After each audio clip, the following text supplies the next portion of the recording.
We here with J-Rock, man. I told Steven, man, you got to come out to 95 and fight in enemy territory, man. Right. Yeah.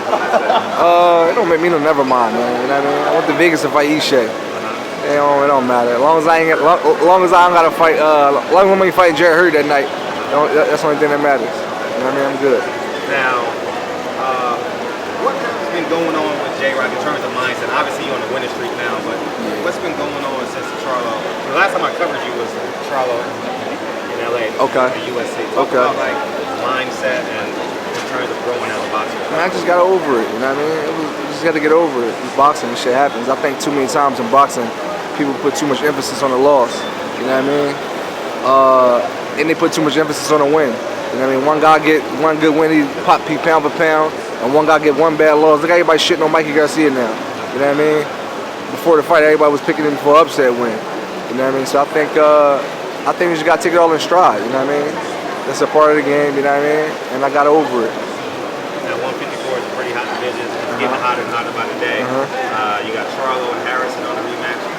How do you see that playing out? I don't care. It got nothing to do with me.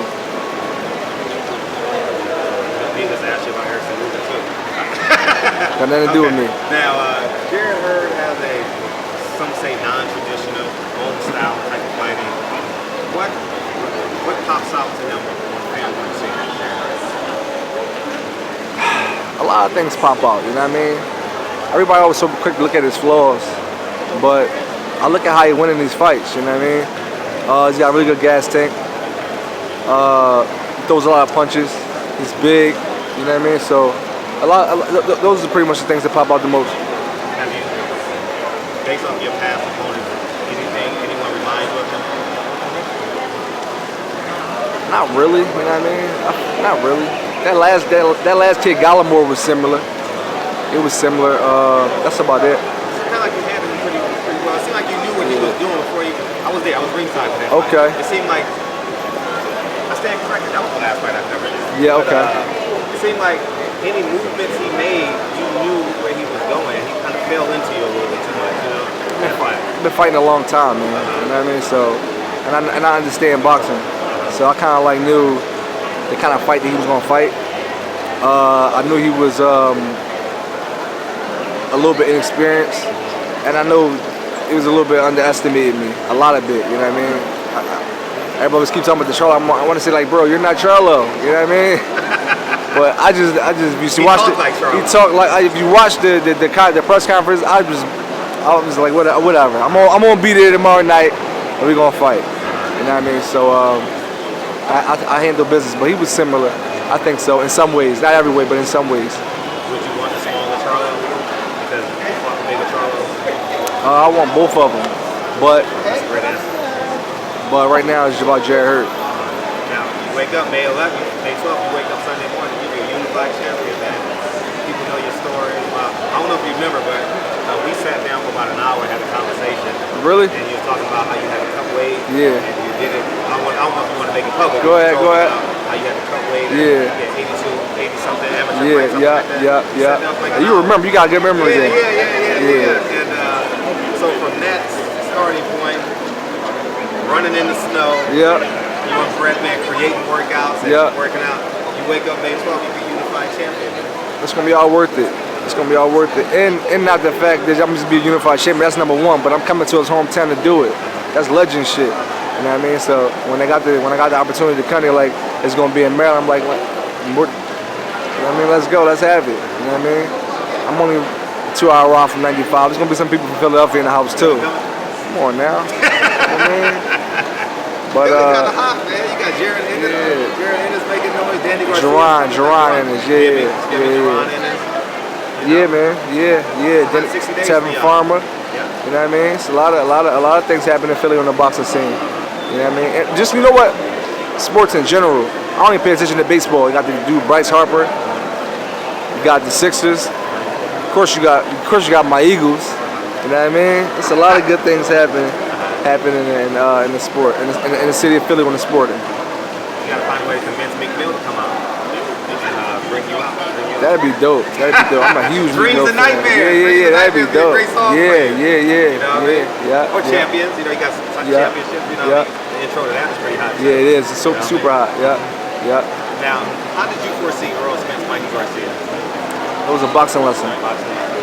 How does a fighter, you know, I rewatched that fight, and I watched hundreds of fights. I never saw him give up position, not once in that fight. Who's that, Earl? Earl Spence, in terms of distance, too. Well, the thing is, though, okay, Mikey is so technical. I put this on Twitter, and I think it was the reason why he wanted to fight, right? He's so technical, and he's so good, and his first step is so fast. But when you move up in weight like that, I think it slows the fighter down. And let's call a spade a spade. He is a Mexican fighter, and Errol's a black fighter. Errol been fighting, I'm pretty sure he's been coming up around black fighters, training with black fighters and Mexican fighters his whole life. So the speed is a little bit different. You know what I mean? Mike is a fast fighter with a extremely fast first step. When you put an extra 15 pounds on him, you know what I mean, coming from 135, it slows him down a little bit. Errol is bigger, he got the longer reach. So every time he would go to step in, he would jab and take a half a step back, and that completely, the whole fight was done. He never lost his distance. All he did was keep his distance. It was like what they call in the Olympics, what they play, what's the sport where they got the fencing. It looked like fencing, you know what I mean? And he just fought a extremely disciplined fight, man. And I was proud of him because he shot a lot of people started rolling with Mikey. I'm thinking to myself like, I just didn't think so. I think they just thought he was too small. And I didn't know his first step was going to be taken away like that, though. Because I thought Errol was going to go and mow his ass down. But he didn't. He got on his back foot and just used a simple jab. The most important punch in boxing. Now, you alluded to something that I don't want to overlook it. I don't want to put you on the spot. You alluded to the style of fighting and the difference of cadence as it relates to a Mexican fighter versus a black fighter. Can you elaborate on that? Yeah, well, okay, so let me see how I can put this without offending nobody. It's just a different style, you know what I mean? It's a different snappiness. Every now and then you get Mexicans like Canelo, it don't matter who he fight, that motherfucker, he bad. He can fight black fighters, Puerto Rican fighters, it don't matter who he fight. But then you get certain fighters like Mikey, when he beat, and let me say this though, Mikey beat a lot of black fighters. He beat, but for sure, but he hasn't beat a lot of guys that's bigger than him. You know what I mean? Errol was naturally a bigger man. Errol probably a 54 pounder. You know what I mean? You got a dude coming up from 22 or 26? It's just too much. He's just too much natural weight he was giving up. Plus speed, plus power. It's just too much. And I just never thought he was going to be able to overcome that. But Mike is a great fighter. I'm a huge fan of Mike Garcia. Definitely Hall of Fame fighter. Absolutely. You know, because I had this conversation online maybe Wednesday or Thursday, and I was saying black fighters and Mexican fighters move at a different cadence. You can tell how they slip punches. It's just different. You know what I mean? The timing is off. Absolutely. And I always say, how about this? It's not just black. I don't mean to cut you off. It's not just black and Mexican. Triple G moved different than Andre Ward. It's just for sure. It's just people from Russia, people from UK. It's just different cultures move different, and it translates over into a boxing ring. And sometimes, like how about this? Like those strong Russian Mexican fighters, they don't have problems with black fighters. You feel what I'm saying? But the Mexicans do. You know what I mean? It's just different, man. It's just different.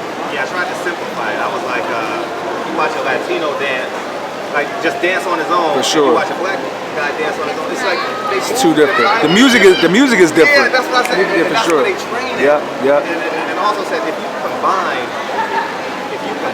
like a great black trainer or a good black trainer with a Mexican, I think you have the greatest fighter. For sure. That's what I said. Every now and then you get somebody special like Roberto Duran, who got a Mexican mother, but he just different, man. You know what I mean? It don't matter who you fight. Roberto Duran's Roberto Duran. He's the best lightweight ever. You know what I mean? So I just think it just depends, man. And May 12th, get back to this roundup. You got a couple minutes. May 12th, you're coming into the DMV area. May 11th. Take 2 straps, man. May 11th. I always say May 12th. May 11th, coming back to take 2 straps back down to 95. Yeah, I am. I'll give you socials real quick. I'm on Instagram at J-Rock Boxing, and I'm on Twitter at Julian Williams. Julian J-Rock Williams. Yep, thank you. So you You know what? I was out there for a few. I came back and I'm about to go back out there. I came back for the press conference. Yeah, thank you. Appreciate you. Yeah. How you feeling?